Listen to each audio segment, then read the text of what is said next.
तो अमेरिका की तरफ से जो टैरिफ नीति अपनाई गई है उसने पूरी दुनिया को प्रभावित किया। इसमें पूरी दुनिया की अर्थव्यवस्थाएं शामिल हैं, जिससे अमेरिका खुद भी अछूता नहीं रहा है। अमेरिका में भी अब महामंदी का खतरा सताने लगा है। अब वहां की जनता पर भी आने वाले समय में बोझ पड़ सकता है।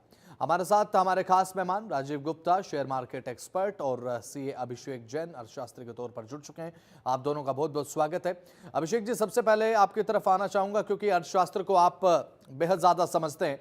अब ऐसे में अभिषेक जी, बात अगर की जाए, अब आने वाले समय में क्या महामंदी का खतरा एक ग्लोबल लेवल पर सता रहा है? हालांकि अमेरिका के लिए डोनाल्ड ट्रंप साहब ऑलरेडी कह चुके हैं कि अमेरिका में केवल शॉर्ट टर्म इफेक्ट होगा।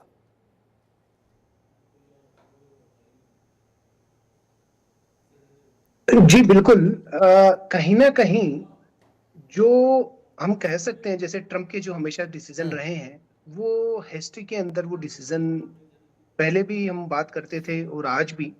देखो, टैरिफ बढ़ना और उसका इम्पैक्ट आना over the period of time बिल्कुल। नकारा नहीं जा सकता। और इमीडिएट इफेक्ट हमने जब देखा चाइना का 34% टैरिफ, अभी तो ये शुरुआत है, क्योंकि अमेरिका जो दबदबा चाहता है वो ऐसा है नहीं कि और कंट्रीज ठीक। उसको इजीली एक्सेप्ट कर लेगी। भारत का हमेशा ये रहा है कि एक न्यूट्रल डिसीजन रहा है। तो मंदी की जब हम बात करते हैं तो देखिए, मंदी बिल्कुल कहीं ना कहीं जब ठीक। आप टैरिफ बढ़ाते हैं, हम नॉर्मल में एक बड़ा सिंपल सा एग्जांपल लेता हूं। अगर आज कोई भी प्रोडक्ट की प्राइस बढ़ती है तो हम 4 बार सोचते हैं कि उसको खरीदें या ना खरीदें। और बिल्कुल। जब टैरिफ जहां 10% से लेके 54% तक जब बढ़ रहा है ड्यूटी, तो वो कहीं ना कहीं दुगना भी प्राइस, आप मान के चलिए, एक प्रोडक्ट दुगना 1.5 गुना बिल्कुल। प्राइस की तरफ जा रहा है। तो वो स्पेंडिंग, कंज्यूमर जो स्पेंडिंग है, वो कहीं ना कहीं इफेक्ट होगी होगी। और अमेरिका इससे अछूता नहीं रहने वाला, क्योंकि अमेरिका ने जब सब पे किया है तो कहीं ना कहीं सब कंट्री नहीं आने वाली है। तो मान के चलिए, ट्रेड वॉर में जो आप डेवलपिंग कंट्रीज और डेवलप्ड कंट्री के बीच में ये ट्रेड वॉर होने वाला है। हाँ। और अमेरिका, क्योंकि आप समझिए, चाइना और इंडिया आज मेनली अमेरिका के अंदर जो इंपोर्टेड गुड्स हैं और जो जी। अमेरिका से भी जो गुड्स आते हैं, वो आज चाइना और इंडिया ना केवल प्रोडक्शन वाइज बल्कि कंज्यूमर वाइज भी ग्लोबली अपना एक इम्पोर्टेंट प्लेस रखते हैं। तो बिल्कुल। वो जो कंज्यूमर स्पेंडिंग है, वो अब कहीं ना ठीक। कहीं हिट होने वाली है। अमेरिका के जो अब प्राइस बढ़ेंगे प्रोडक्ट के, जब ये ट्रेड वॉर है, छूता नहीं रहने वाला। 34% कहीं ना कहीं अमेरिका के प्रोडक्ट भी जाने। तो कुल बिल्कुल। मिला के जो सर्किल है, कंज्यूमर स्पेंडिंग कम होने वाली है। अगर डिमांड कम रहेगी तो कंपनियां प्रोडक्ट का कहां ठीक से है। प्रोडक्शन करने वाली है, वो एक सबसे बड़ी बात है जो हर एक देश को टैरिफ को हिलाने से पहले सोचनी चाहिए। और जब ये डिसीजन आ ही गया है, शुरुआत हो चुकी है ट्रेड वॉर की, और उसका इंप्लीकेशन हम देख चुके हैं। 34% चाइना का रेसिप्रोकल ठीक है। Tariff on US. Abhishek ji, बात अगर की जाए, एक सेंसेशन लगातार जो दिखाई दे रही थी, middle east, Israel, Iran, Russia, Ukraine, लेकिन ट्रंप साहब ने तो एक दूसरी सेंसेशन यहां पर ट्रेड वॉर को लेकर पैदा कर दी है।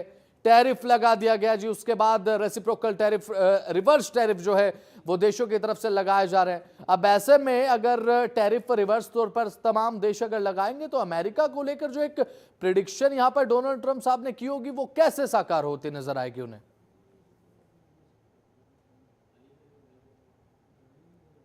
अनम्यूट कीजिए सर। एक ये बहुत बड़ा चैलेंज है हाँ। अमेरिका के लिए। अभी सर बात कर रहे थे, हम उसको अगर और डीपली एनालाइज करें तो आप देखिए कि हम मेड इन इंडिया प्रमोट कर रहे हैं और ये हमारे लिए फेवरेबल होगा। हाँ। रीजन, क्योंकि हमारे यहाँ लेबर सस्ता है। चाइना और इंडिया एक तरीके से प्रेफर्ड डेस्टिनेशन में क्यों आते हैं?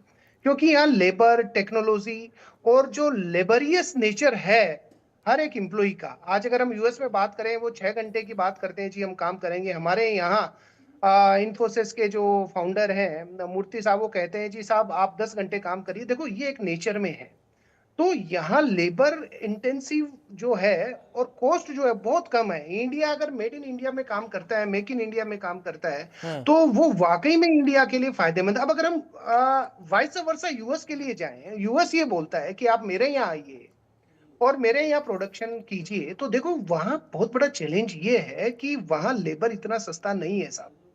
क्यों आज आउटसोर्स यूएस से इंडिया में होता है? रीजन एक ही है, चाइना में होता है, रीजन एक ही है, क्योंकि यहाँ कॉस्ट काफी कम है। तो ये देखो लॉन्ग टर्म में देखने वाली बात है कि ये किस तरीके से, जो आप बात कर रहे थे कि ये सेंसेशन जो पैदा किया है ट्रंप हाँ, ने, वो सब कुछ भूल गए लोग, इजराइल भूल गए, ये लोग यूक्रेन भूल गए। अब ये बिल्कुल। बात चल रही है कि साहब ट्रेड वॉर कहाँ पे जाने वाला है, ये जो रिसेशन आने वाला है क्या वाकई में उसकी सुगबुगाहट है?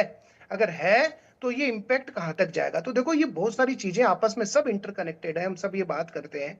तो ये कहीं ना कहीं अनएम्प्लॉयमेंट को भी नोक नोक हो सकता है। और साथ ही साथ में एक बात जरूर कहूंगा आपके चैनल के माध्यम से, ये एक अपॉर्चुनिटी भी होगी।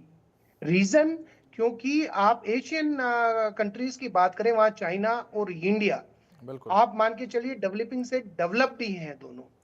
और वहां चाइना पे अगर ये 54% टैरिफ है और इंडिया पे 26% है, ये ब्लेसिंग इन डिस्गाइज है। यानी आपदा में अवसर है, जो मोदी जी कहते हैं कि कहीं ना कहीं, क्योंकि जो प्रोडक्टिविटी और जो प्रोडक्शन हमने जिस तरीके से लेके चलते हैं, जो लेबर हमारे पास है सस्ती, वो कहीं ना कहीं अगर ये मौका भुनाती है तो मान के चलिए एशिया और बाहर हम कहीं ना कहीं इस मौके को यूटिलाइज कर सकते हैं। पर देखना यह है बाकी के देश कैसे रिस्पोंड करते हैं। जो वॉलेटिलिटी की बात कर रहे थे सर, बिल्कुल सही है। देखो मार्केट, बिल्कुल, आज कल यूएस ने बोला मार्केट गिरा, फिर पता लगा फार्मा पे इस पे टैक्स नहीं है, एग्जम्प्ट किया गया है, तो फार्मा के शेयर वापस रिकवर हुए। वापस आज पता लगा चाइना के अंदर वापस से रेसिप्रोकल टैक्स आ गया, तो फिर मार्केट ऊपर नीचे हो गया। देखो ये एक शॉर्ट टर्म, हम ये नहीं कह सकते 1 महीने या 2 महीने, इसके रिजल्ट क्या आते हैं और बाकी के कंट्रीज इस पे रिएक्शन क्या करते हैं, ये एक सबसे बड़ा एक पहलू है। तो देखिए दोनों साइड है इस पर्टिकुलर चीज की, पर मंदी भी हम मना नहीं कर सकते। जो आप इस पे डिस्कशन कर रहे हैं, कहीं ना बिल्कुल। कहीं अनएम्प्लॉयमेंट भी तैयार रहेगा इस पर्टिकुलर डिसीजन के कारण ट्रंप के।